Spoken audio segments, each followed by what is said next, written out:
ప్రభునామమునకు మహిమ కలుగునుగాక.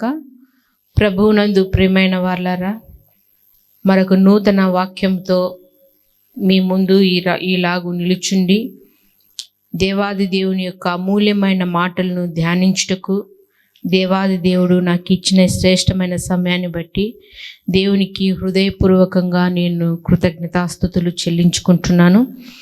ప్రియమైన వాళ్ళారా, ఎలా ఉన్నారండి?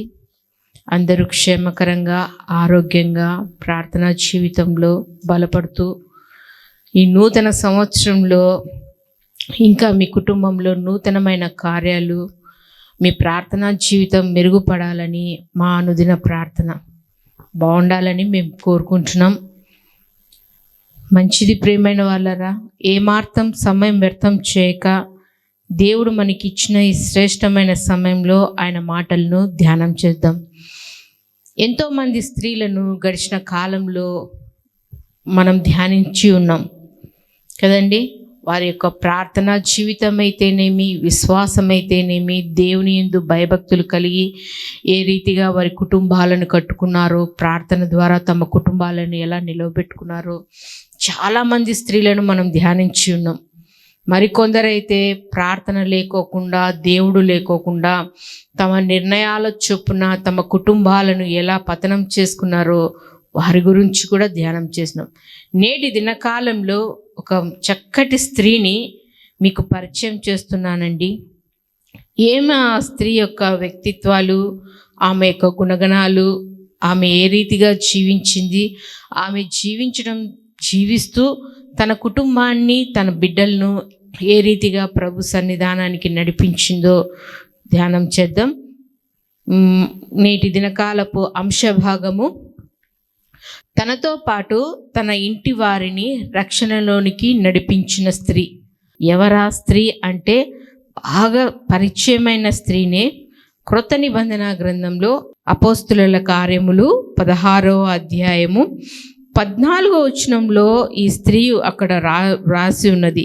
ఎవరంటే ఆ స్త్రీ పేరు 14వ వచనంలో లూదియా. ఆమె పేరు లూదియా కదండి. చాలా మంది అనుకుంటారు లూదియా గురించి మాకు తెలియంది ఏముంది, ఆమె దేవుని సన్నిధానానికి వచ్చింది, చెరువు నది ప్రాంతాన కూర్చొని, తీరంలో కూర్చొని పౌలు గారు చెప్పే మాటలు ఇందులో లక్ష్యం ఉంచింది, తన హృదయాన్ని తెరిచింది, బాప్తిసం తీసుకునింది, తన కుటుంబాన్ని నడిపించుకుంది. ఇంతే, ఈమె గురించి మాకేం తెలీదు, అంత అక్కడే ఉంది కదా అని. కానీ ఆమె గురించి చిన్న వచనాలే అక్కడ రాయబడి ఉంది. కానీ లోతుగా మనం ధ్యానం చేసుకుంటూ వెళ్తే కానీ మంచి విశేషమైన లక్షణాలు ఆమె ఎందుకు కనబడుతున్నాయండి. ఏమా అంటే మొదటిగా మనం చూసినట్లయితే పౌలు గారి యొక్క పరిచర్యలో చాలామంది స్త్రీలు ఉన్నారు.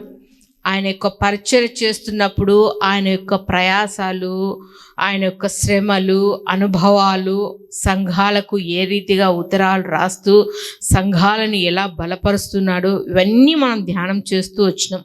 పౌలు గారి యొక్క జీవితం కూడా మనకు తెలుసు.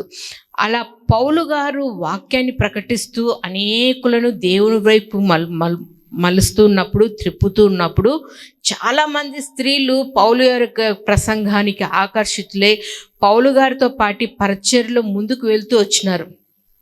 చాలామంది సంఘంలో కూడుకుంటూ వారి గొప్ప స్థితిని విడిచిపెట్టేసి పౌలు గారు ఏ రీతిగా సేవలో ముందుకు కొనసాగుతూ వచ్చినారో ఆ రీతిగా అనేక మంది స్త్రీలనైతేనేమి, పురుషులైతేనేమి చాలామంది ఉన్నారు. ఎక్కువ శాతము పౌలు గారి యొక్క పరిచర్యలో స్త్రీలు ఎక్కువ ఉన్నారండి. వారిలో కూడా ఈ లూదియా కూడా ఒకటి. తను రక్షించబడింది, నేను రక్షణ పొందుకున్నాను, దేవుని వాక్యాన్ని వింటున్నాను, దేవుని నా హృదయంలో స్వీకరించినాను, దేవుని మాటలు వింటున్నాను అని తన మట్టుకే ఉండుకోకుండా తనతో పాటు తన కుటుంబాన్ని కూడా రక్షణలోనికి నడిపించుకోగలిగింది. చూద్దామా ఆమె యొక్క గుణగణాలు ఏమిటో. మొదటిగా చూసినట్లయితే ఈమె యొక్క మొదటి లక్షణం ఏమంటే దైవభక్తి గల స్త్రీగా ఉంది ఈమె. ఆ వచనం ఎక్కడుంది అంటే మనం చూసినట్లయితే అపోస్తుల కార్యములు 16వ అధ్యాయము 14వ వచనంలో అక్కడ చక్కటి వాక్యం రాయబడి ఉంది. అప్పుడు లూదియాయేను దైవభక్తి గల ఒక స్త్రీ వినుచుండెను. చాలండి, దైవభక్తి గల యొక్క స్త్రీ వినుచుండెను. దైవభక్తి అంటే ఏంటి చూద్దామా. యాకోబు రాసిన పత్రిక 1వ అధ్యాయము 27వ వచనంలో చక్కని మాట ఉంది. భక్తి అనగా ఏమని ఉందో చదువుదామండి. తండ్రి అయిన దేవుని ఎదుట పవిత్రమును నిష్కలంకమునైన భక్తి ఏదనగా దిక్కులేని పిల్లలను విధవరాండ్లను వారి ఇబ్బందులలో పరామర్శించుటయు ఇహలోక మాలిన్యము తనకంటకుండా తన్ను తాను కాపాడుకొనుటయే భక్తి అంటున్నారు యాకోబు గారు. ఏమంట? ఈ లోకపరమైన మాలిన్యము తన అంటుకోకుండా, మనకు అంటించుకోకుండా, ఆదరణ లేక, దిక్కుమొక్కు లేక బాధపడుతున్న వారిని, తల్లిదండ్రులు లేని వారిని, విధవరాలను, దయనీయమైన స్థితిలో ఉన్న వారిని ఆదరించుటయే భక్తి అంటున్నారు. ఆ భక్తి ఎట్లా వస్తుంది అంటే, తిమోతికి రాసిన మొదటి పత్రిక 2వ అధ్యాయం 10వ వచనంలో చాలా చక్కటి మాట మాట్లాడుతున్నారు. దైవభక్తి గల వారమని చెప్పుకొని స్త్రీలకు తగినట్టుగా సత్క్రియల చేత తమ్మును తాము అలంకరించుకొనవలెను. సత్క్రియలు అంటే మంచి పనులు. సత్ అంటే మంచి, క్రియ అనగా పనులు, మంచి పనులు. యాకోబు గారు అంటున్నారు, ఈ లోక మాలిన్యం అంటకోకుండా, చెడ్డ సహవాసాలు చేయకుండా, చెడు తలంపులు రానియకోకుండా, మంచి ప్రవర్తన, మంచి పనులు చేస్తున్నట్లయితే దిక్కుమొక్కులేని వారిని ఆదరిస్తూ వారికి సహాయకారిగా ఉండడమే భక్తి అంటున్నాడు. ఈ లూదియా కూడా అలాంటి దైవభక్తి కలిగిన స్త్రీగా ఉంది. అంటే అక్కడ మనం పై వచనాలలో చూసుకుంటూ వెళ్తుంటేనా, ఈమె మాసిదోనియా అను ప్రాంతంలో అది ముఖ్యమైన పట్టణము, రోమియోలకు ప్రవాస స్థానమై ఉన్నది. మేము కొన్ని దినములు ఆ పట్టణంలో ఉంటేమి. విశ్రాంతి దినమున గవిని దాటి నదీ తీరమున ప్రార్థన జరుగుకొని అక్కడికి వచ్చి కూడి వచ్చిన స్త్రీలతో మాట్లాడుచుంటిమి. అప్పుడు లూదియా అను దైవభక్తి గల యొక్క స్త్రీ వినుచుండెను. ఆమె ఊదారంగు పొడిని అమ్ము తూయాతైర పట్టణస్థురాలు. ఈమె భక్తిగల స్త్రీ అని చెప్పుకోవడానికి ముందుగా ఈమె ఒక వ్యాపారస్తురాలుగా ఉంది. అక్కడ ఘనులకు ఈ ఘనమైన పొడిని, ఊదారంగు పొడిని అమ్ముతూ, వస్త్రాలను అమ్ముతూ వ్యాపారం చేసుకుంటుంది. అలాంటి స్త్రీ ఒకానొక దినాన గవిని దగ్గరికి వెళ్ళి సముద్ర తీరాన కూర్చుండి పౌలు గారు చెప్పే మాటలు వింటుంది. ఎట్లంట? భక్తిగా వింటుందంట. వింటున్నారా చాలామంది? చెడుతనమును విసర్జించడం. సామెతల గ్రంథం 8వ అధ్యాయము 13వ వచనం, చెడుతనమును విసర్జించుటయే కదా భక్తికి మూలధారం. ఈ లోక మాలిన్యం ఏమి అంటించుకోకుండా దేవుని వైపు గురి కలిగి దేవుని మాటలు ధ్యానిస్తూ ఉన్నప్పుడే భక్తి జీవితం. అంటే ఆదరించే స్వభావం ఉంది ఈ లూదియాకని. రెండవదిగా చూసినట్లయితే విశ్రాంతి దినమును గౌరవించిన స్త్రీ. ఏమండి విశ్రాంతి దినం అంటే ఏంటండి? పునరుత్థాన దినం, ఆదివారం, పరిశుద్ధ దినం. అనేకులు సమాజముగా కూడుకొని దేవుని యొక్క పరిశుద్ధ సన్నిధానంలో కూడుకొని పరిశుద్ధుడైన దేవుని ఘనపరిచే దినం, గౌరవించే దినం. అలాంటి దినాన్ని, విశ్రాంతి దినంను గౌరవించే స్త్రీగా ఉంది. అదే మనము అపోస్తుల కార్యం 16వ అధ్యాయం 13వ వచనంలో ఉంది కదా, విశ్రాంతి దినమున గవిని దాటి నదీ తీరమున ప్రార్థన జరుగుననుకొని అక్కడికి వచ్చి కూర్చుండి. చూడండి వచ్చిన స్త్రీలు ఏమంట? విశ్రాంతి దినం ఆదివారం రోజు పౌలు గారు ఆయన మాటలు ప్రకటిస్తూ అనేకులకు దేవుని మాటలు ప్రకటిస్తున్నప్పుడు ఈమె వ్యాపారస్తురాలే, ఉద్యోగం చేస్తుంది, అనేకులను సందర్శిస్తుంది, అనేకులకు గొప్ప గొప్ప వారికైతేనేమి, కొద్ది వారికైతేనేమి, గొప్పవారికైతేనేమి ఆ యొక్క వస్త్రాలను అమ్ముతూ, ఆ పొడిని అమ్ముతూ ఘనంగా వ్యాపారం చేస్తూ ఘనమైన స్త్రీగానే ఉంది ఈమె. అలాంటి స్త్రీ దైవభక్తి కలిగి విశ్రాంతి దినంను గౌరవిస్తూ, అంటే దేవుని గౌరవిస్తూ ఆ ప్రాంతానికి చేరి దేవుని మాటలు వింటుంది. ప్రియమైన వాళ్ళరా, మీరు దేవుని ఆరాధించడానికి పరిశుద్ధ దినంగా కూడుకొని దేవుని సన్నిధానానికి వస్తున్నారా? దేవుని మాటలేందు లక్ష్యం ఉంచుతున్నారా? ఎక్కడండి సమయము లేదు. సంవత్సరాలు, నెలలు, వారాలు, దినాలు, సెకండ్లు అన్ని కాలం గతించిపోతుంది. కానీ దేవుని సన్నిధానంలో కూడుకొని పరిశుద్ధుడు అయిన తండ్రి, నీవు నా కోసం బలి అయినావు, నీ ప్రాణాన్ని త్యాగం చేశావు, నేను పొందవలసిన ప్రతి దెబ్బను నువ్వు పొందుకొని పాపంలో నుంచి నాకు విముక్తి కలిగించినావు, నీ రక్తం చేత నా పాపములన్నింటినీ కడిగి నీ కుమారునిగా కుమార్తెగా నన్ను ఏర్పరచుకున్నావు. దేవా, నీ సన్నిధానంలో నేను వచ్చి ఉన్నాను, దయతో నన్ను జ్ఞాపకం చేసుకో. నీ పరలోక వర్తమానంలో మీ దైవజనులు మాకు తెలియజేస్తున్నారు. ఆ మాటలు విని ఆ మాటల ద్వారా నా బ్రతుకును మార్చుకుంటూ నీలో నేను ఇంకా బలంగా ఉంటాను తండ్రి అని దేవుని సన్నిధానానికి రాలేని స్థితిలో చాలామంది ఉన్నారండి. ఆ దినాన్ని కోల్పోయేది ఎక్కువగా ఉంది.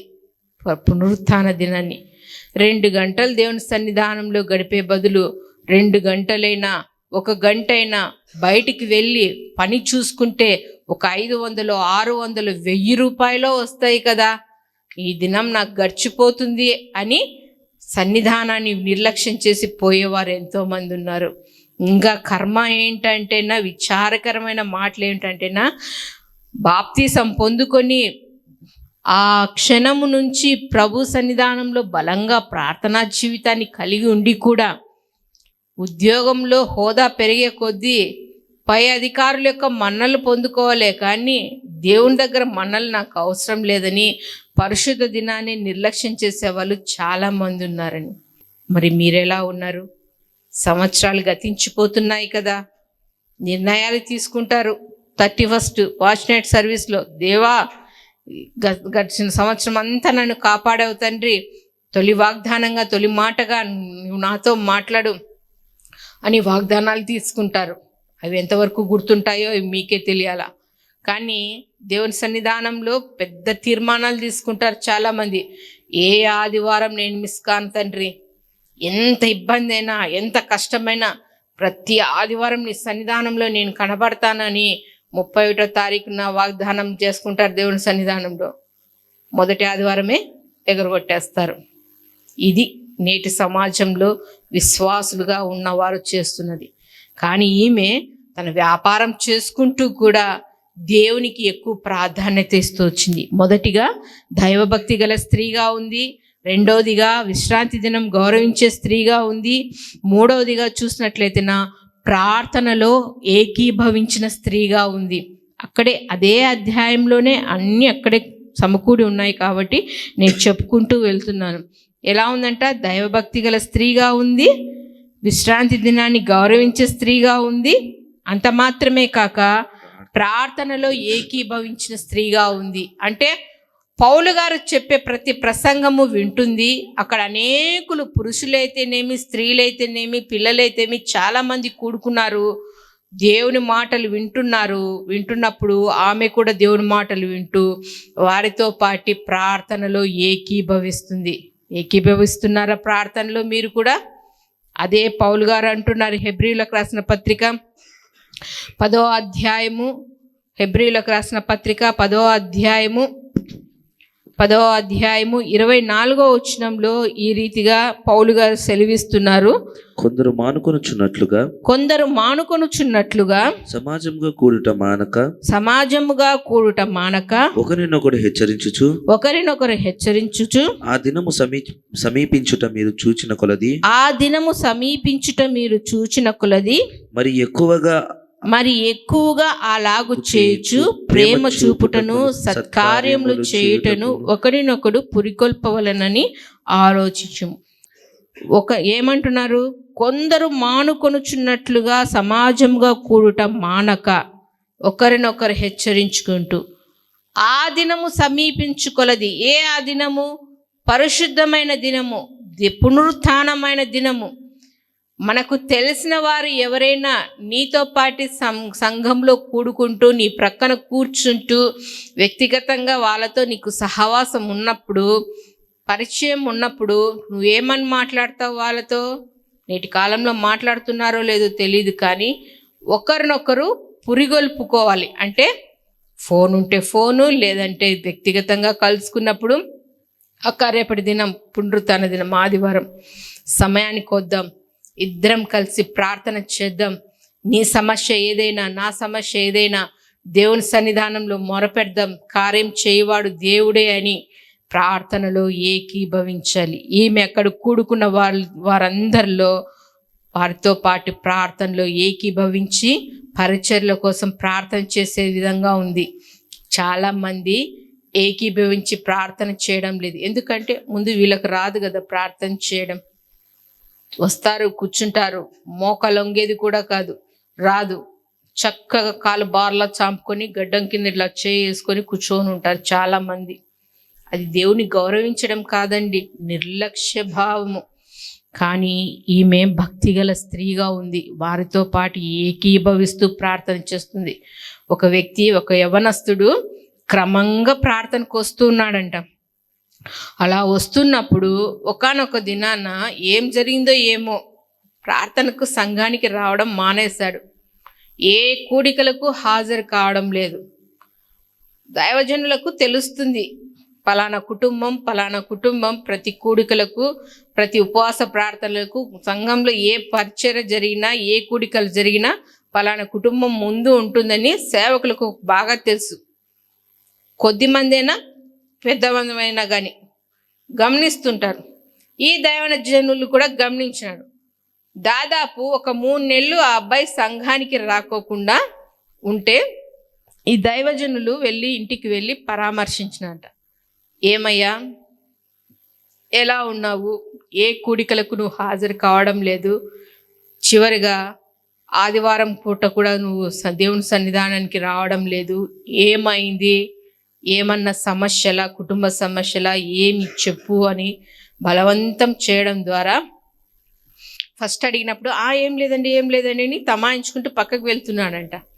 దైవజనులు గారు ఇంకా ప్రేరేపిస్తూ ఇంకా అడగడం మొదలు పెట్టాడంటే, ఎందుకు పాస్టర్ గారు మందిరానికి రావడం, ఇంట్లోనే కూర్చొని ప్రార్థన చేసుకుంటే సరిపోవడంలా, బైబిల్ చదువుకుంటున్నాను, ప్రార్థన చేసుకుంటున్నాను, ఇంకేం కావాలి, ఆడ కూడా జరిగేది అదే కదా అంటే, వీనికి ఎంత చెప్పినా బుర్రకు ఎక్కడం లేదని తెలిసి ఇలా వంటగదిలో చూస్తే వాళ్ళ అమ్మ కట్టెల పొయ్యి మండిస్తూ వంట చేస్తుందంట.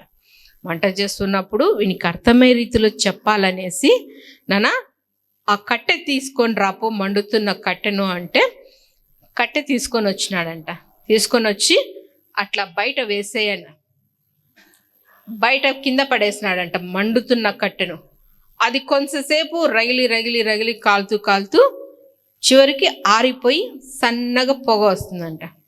దీన్ని బట్టి నీకేమర్థం అయిందంటే, ఏం లేదండి, ఏం అర్థం కావడానికి ఉంది, ఆరిపోయింది అని. అది ఆరిపోవడం కాదు, నీ విశ్వాసం కూడా ఇలాగే ఆరిపోయింది. ఏంటండి పాస్టర్ గారు అలా అంటున్నారంటేనా, సంఘంలో కూడుకున్నప్పుడు అందరితో పాటు నువ్వు కూడుకొని అందరి యోగక్షేమాల కొరకు, సంఘం కొరకు ఒకరినొకరు ప్రార్థన చేసుకుంటప్పుడు ఒక ఉజ్జీవం అనేది రగులుతుంది ప్రార్థనలో. అలాంటిది నువ్వు ఇంటి దగ్గరే కూర్చొని నువ్వు ఒక్కనివే ప్రార్థన చేస్తున్నప్పుడు నీ ఆత్మీయ జీవితం కూడా ఆరిపోతుంది. 10 ఎండు కట్టెలలో ఒక పచ్చి కట్టె వేసినా కాలిపోతుందండి. అదే పచ్చి కట్టెలలో ఒక ఎండు కట్టె వేసినా అది కాలదండి. ఎందుకంటే మండే స్వభావం ఉండదు. నీ ప్రార్థనలో నువ్వు ఏకీభవించాలి అంటే సంఘంగా కూడుకోవాలి.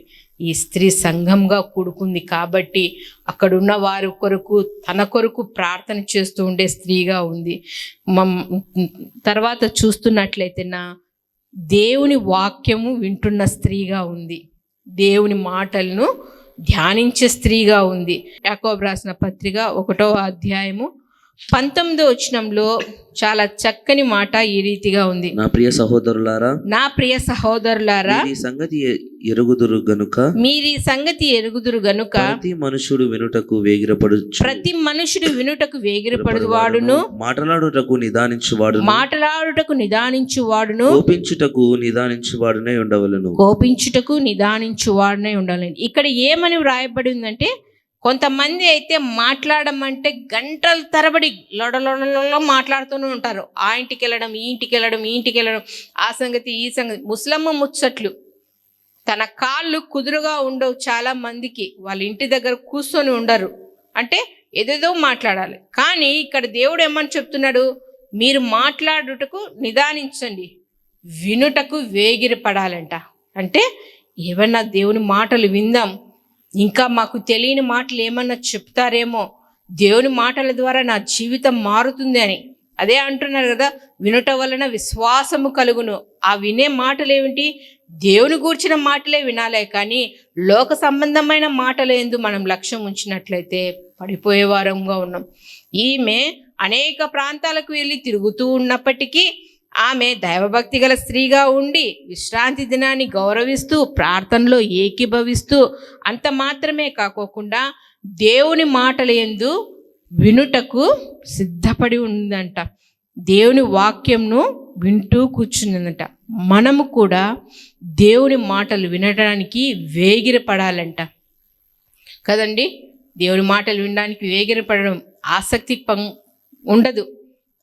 వినిన మాటలే కదా, మాకు తెలియని మాటలా ఇవి అని దేవుని మాటలకు అలక్ష్యం చేసేవారుగా ఉన్నారు. అలా అలక్ష్యం చేయడం ద్వారా పడిపోతారండి. అంత మాత్రమే కాకుండా శ్రేష్టమైన మాట ఏదంటే, ఈమె రక్షణ పొందుకున్న స్త్రీ. ఏమంట? రక్షణ పొందుకుంది అంటే పాప క్షమాపణ పొందుకొని నేను పాపినని గ్రహించి దేవుని సన్నిధానంలో మారు మనసు పొందుకొని రక్షణ భాగ్యాన్ని కలిగిన స్త్రీగా ఉంది. మారు మనసు పొందుకోకుండా ఎన్నాళ్ళు నువ్వు దేవుని మాటలు వింటున్నప్పటికీ కూడా నువ్వు దేవుని బిడ్డగా ఉండలేవు.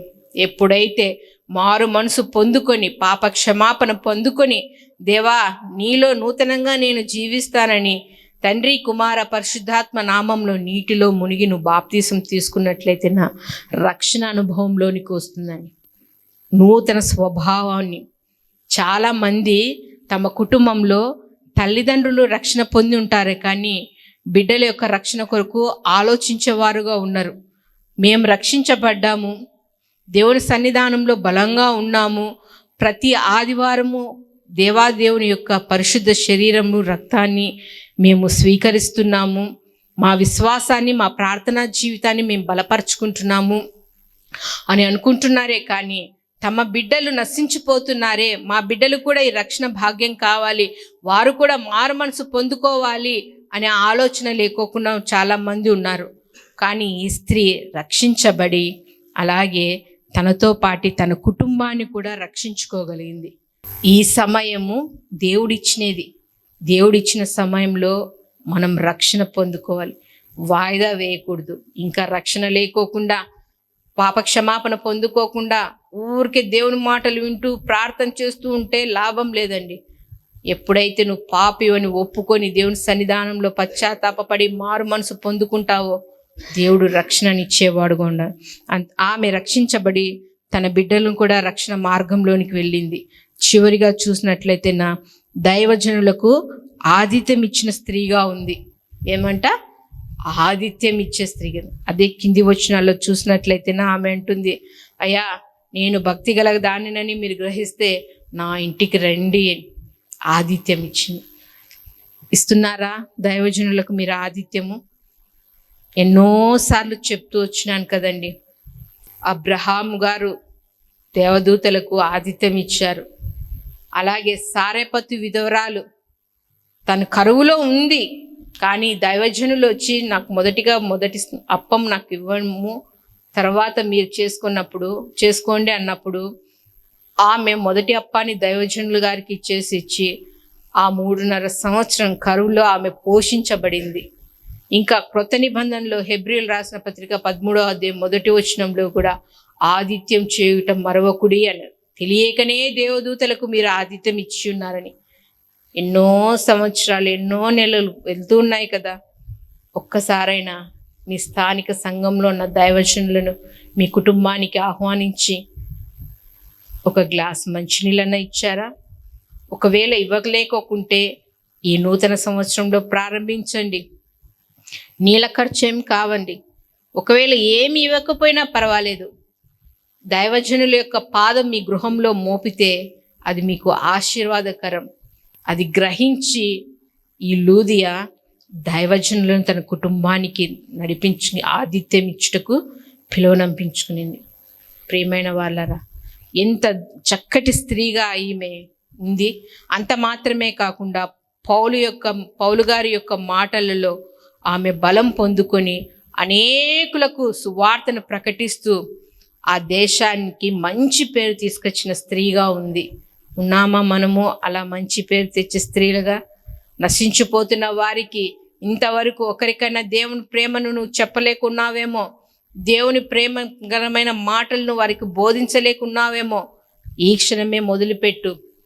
దేవుడు ఏమై ఉన్నాడు, దేవుడు నీ పక్షాన నా పక్షాన ఏమి చేసి ఉన్నాడు, ఒకప్పుడు పాపరోత జీవితంలో జీవిస్తున్న నన్ను దేవుడు ఏ రీతిగా రక్షించినాడో, నా పాప జీవితాన్ని అంతటినీ క్షమించి నూతన జీవితాన్ని ఇచ్చి దేవుని సన్నిధానంలో నేను ఏ రీతిగా ప్రార్థిస్తున్నానో, దేవుని వాక్యాన్ని ఏ రీతిగా నేను ధ్యానిస్తున్నానో, దేవునితో నేను ఏ రీతిగా మాట్లాడుతున్నానో, నీవు కూడా అలాగే ఉండని ఒక్క ఆత్మనైనా నువ్వు నడిపించుకోగలుగుతున్నావా? అలా నడిపిస్తున్నట్లయితే నువ్వు ధన్యురాలివి. ఈ లూదియా అనేకులకు దేవుని మాటలను తెలియచేస్తూ చక్కని సాక్ష్యం గల జీవితాన్ని జీవించిందండి. ప్రియమైన వాళ్ళారా, ఈ మాటలు వింటున్న సహోదరి మనులారా, మీరు కూడా రక్షించబడినట్లయితేనా, నీ కుటుంబంలో నశించిపోతున్న వారు ఎవరైనా ఉన్నట్లయితే కానీ వారిని కూడా రక్షణ మార్గంలోనికి నడిపించి దేవునికి ఇంకా దగ్గరగా చేర్చి పరలోక రాజ్యము ఎక్కడో లేదు, నా కుటుంబంలోనే ఉంది అని సాక్ష్యం ఇచ్చే స్థితిలో మనం ఉండాలండి. లూదియా అలా మంచి పేరు తెచ్చుకొని పౌలు గారిని ఒకానొక దినాన ఆయన చెరసాల నుంచి బయటకు వచ్చినప్పుడు లూదియా యొక్క గృహానికి చేరి ఆదరణ కలిగించే గృహంగా ఉంది ఈమె గృహం. నువ్వు అనేకులను ఆదరించేదానిగా ఉండాలి, ఆదరించేవారిగా ఉండాలి. లూదియా మనకు చక్కటి మార్గాన్ని చూపించిందండి. దైవభక్తి గల స్త్రీగా ఉంది. అంత మాత్రమే కాకుండా విశ్రాంతి దినాన్ని గౌరవించే స్త్రీగా ఉంది. ఇతరులతో ప్రార్థనలో ఏకీభించిన స్త్రీగా ఉంది. దేవుని వాక్యాన్ని వింటున్న స్త్రీగానే ఉంది. శ్రేష్టమైంది రక్షణ పొందుకున్న స్త్రీ తనతో పాటు తన కుటుంబాన్ని రక్షించుకోగలిగింది. దైవజనులకు ఆతిథ్యం ఇచ్చే స్త్రీగా ఉంది. అట్టి స్థితి మీకందరికీ దేవుడు అనుగ్రహించాలని మా ప్రార్థన చేసుకుందామా? తలలు ఉంచండి, ప్రార్థన చేసుకుందాం. మహాఘనుడు అయిన మా ప్రియా పరలోకపు తండ్రి, మీ పరిశుద్ధమైన నామమునకు స్తోత్రములు చెల్లించుకుంటున్నాం నాయన. ఇంతవరకు తండ్రి లూదియా స్త్రీ గురించి తండ్రి కొన్ని శ్రేష్టమైన మాటలు మేము ధ్యానించున్నాం నాయన. ఈ మాటలలో తండ్రి ఏ విషయంలోనైనా మేము తప్పిపోయి ఉన్నట్లయితేనైనా సరిచేసుకొని మీ యందు భయభక్తులు గల బిడ్డలుగా జీవిస్తూ మీ సన్నిధానంలో మరింతగా తండ్రి మా ప్రార్థనా జీవితాన్ని పెట్టుకున్నట్లకు తండ్రి సహాయం చేయమని ప్రార్థిస్తున్నాం తండ్రి. వింటున్న ప్రతి బిడ్డలను మీ కృపలో జ్ఞాపకం చేసుకోండి నైనా. ఈ మాటలు ఏమాత్రం వ్యర్థంగా పోనీయక మంచి పొలంలో పడిన విత్తనాలు ఏ రీతిగా ఫలించి అభివృద్ధి పొందుతాయో ఆ రీతిగా తండ్రి మీ మాటలు ఫలించుటకు తండ్రి కృప చూపించమని అడుగుచున్నాం తండ్రి. ప్రతి ఒక్కరిని ఆదరించండి, బలహీనమైన వారిని ప్రతి ఒక్కరిని బలపరిచి మీ నిత్య రాజ్య వారసులుగా ఉండుటకు తండ్రి కృప చూపించమని అడుగుతూ నజరేయుడైన యేసుక్రీస్తు నామంలో ప్రార్థించి వేడుకొనుచున్నాము తండ్రి. ఆమేన్. మా చిరునామా దైవజనులు బ్రదర్ ఓ రూబేన్ గారు, క్రీస్తు ప్రార్థనా మందిరం, డోర్ నెంబర్ 1-10-386, నగరిగుట్ట, పులివెందుల, కడప జిల్లా. మీ ప్రార్థనా అవసరాల కొరకై సెల్ నంబర్ 9989067409.